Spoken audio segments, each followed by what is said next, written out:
Still here. Crazy. I'm a socially awkward person, which a lot of people confuse for gay. I swear you get caught with like one dick in your butt. People assume you're gay. I'm not gay, I'm just weird in social situations and I like butt stuff.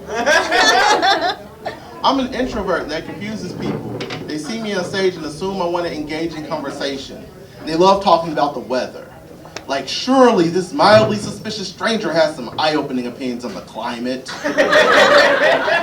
And dudes are the worst, because once that weather conversation fizzles out, they go to their backup conversation. Sports. I'm just not that dude. Talking to me about sports is like talking to a statue about macroeconomics. Except the statue has Down syndrome and only speaks French. Like, I don't know anything about sports. I don't care about sports. Ask me about rappers or superheroes. I can give you like a 500-page dissertation. But as soon as we start discussing how many bases Charles Barkley ran in like the 2014 Super Bowl, my eyes glaze over, my mind starts to wander. I just don't care. Like, we're giving millions of dollars to one dude because he can throw a ball a little bit further than another dude. Meanwhile, there are children starving in Africa. And not that I care about those Africa fuckers. Like, if they wanted clean drinking water, their ancestors should have gotten that boat. Like, it was tough, but I can buy a 20-pack of Dasani at Walmart for like $5 right now. Especially being hard of being black and not caring about sports, because that's like the one area we excel at. Sports and leaving our families for white bitches. The sport I understand the least is football. 2 reasons. First of all, every sport gives you a task. For instance, basketball, put a ball through a really high hoop more times than the other team. Baseball, hit a ball with a stick so far it takes the other team a long time to retrieve it.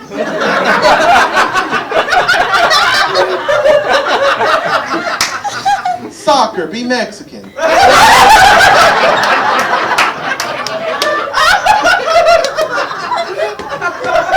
Football is like the only sport where that task can be achieved more easily and in a more entertaining fashion by introducing weapons. Like, I'm not saying football with weapons should replace regular football. It just be another option, another flavor of football.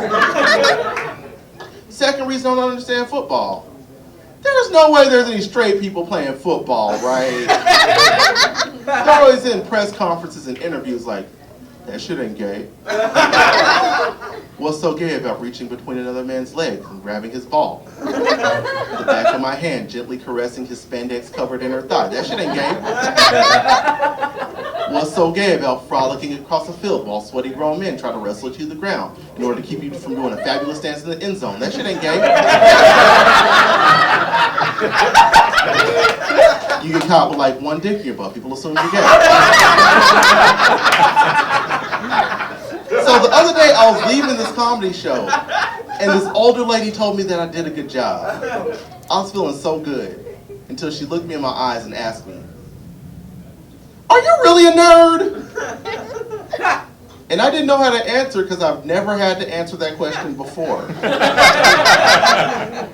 Are you really a nerd? She asked like it was for show, like I was capable of answering, "Nah, shawty, I just be flexing for that money, know what I mean?" She asked like it was a magic trick. I mean, the way I dress, the way I act, the way I talk, it's not for show. This is for real. There are all these initiatives to get black people to go to college. When they come out on the other side looking and sounding like me, I either have to prove that I'm educated or prove that I'm black, one of which should be obvious. I'm wearing glasses.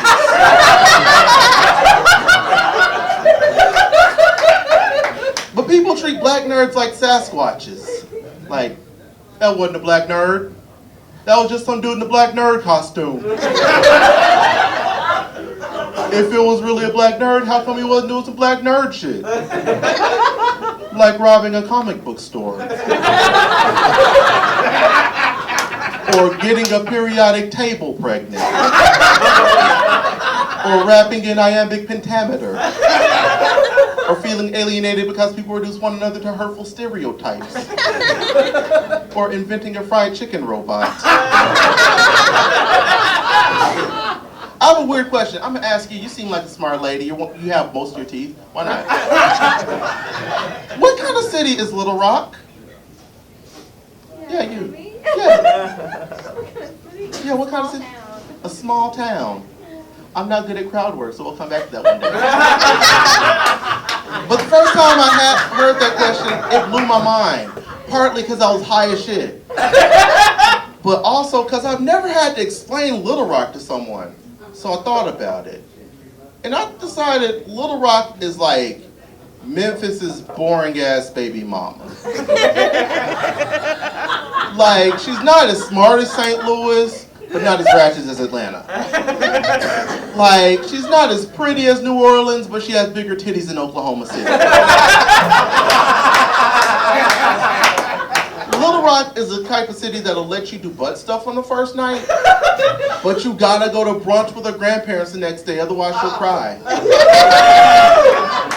I feel like Little Rock brags about Memphis too much. Like, Little Rock meets up with San Antonio and was like, girl, last night, Memphis took me to Red Lobster and I had me some cheddar biscuits. I think we're gonna get back together.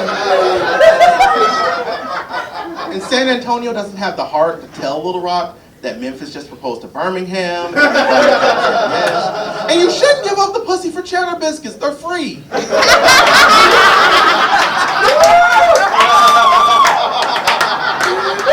Like, if cities had jobs, Little Rock would be like the general manager at an old Wendy's. With like a 3-star Yelp review. I mean, yeah, maybe you're running something kind of important, but nothing worth making a drive for. Little Rock is like the Alec Baldwin of cities. Like, if a movie came on and Alec Baldwin was in that shit, you gotta be like, huh, I didn't know he was still doing stuff. But it's still old and kind of racist. My name is Shamus Ridgell. Thank you.